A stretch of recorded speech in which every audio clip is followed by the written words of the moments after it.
இங்க வந்திருக்கக்கூடிய உங்களுக்கும் இந்த புத்தகங்களை வாங்கக்கூடியவர்களுக்கும் நான் வைக்கக்கூடிய வேண்டுகோள் என்னவென்றால், புத்தகம் என்பது அறிவாயுதம்.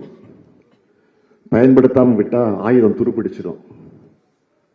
அதே போல புத்தகங்களையும் அலங்காரத்துக்காக அலமாரி வைக்காம தினமும் எடுத்து வாசிக்கணும்.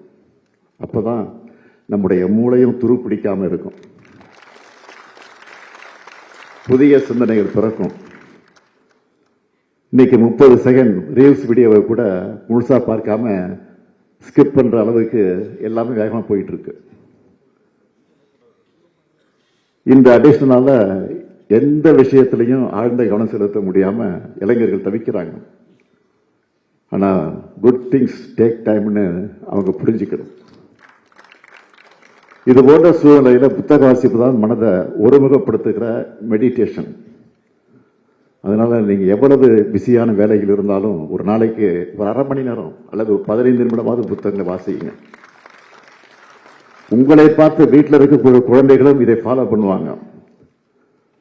பசங்களுக்கு பெற்றோர்கள் தான் எக்ஸாம்பிளாக இருக்கணும்.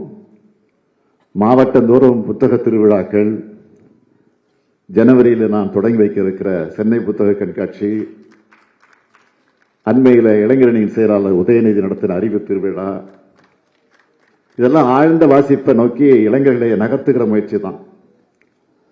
நம்முடைய அறிவு பாரம்பரியம் தொடரும் வரை ஆரிய ஆதிக்கவாதிகள் வந்த வழி மறந்த அடிமைகள், அறிவற்ற அரைகுறைகள்னு யாரும் இந்த ஆலமரத்தை அசைச்சு பார்க்க முடியாது.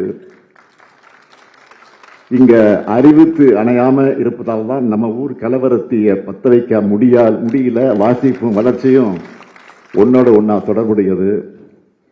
அதை உணர்ந்து காலத்துக்கேற்ற கருத்து ஆயுதங்களை கூர்த்தீட்டி கொடுக்கக்கூடிய திருமாவளவன் அவர்களை மீண்டும் பாராட்டி, திராவிடம் எனும் அறிவொளி இயக்கத்தால் நிபுண தமிழ்நாடு ஒரு நாளும் தலைகுனியாது, பாசிசவாதிகளை பகல் கனவு இங்கு பலிக்காது, வரலாற்றை படிப்போம், தொடர்ந்து வரலாறு படைப்போம். நன்றி, வணக்கம்.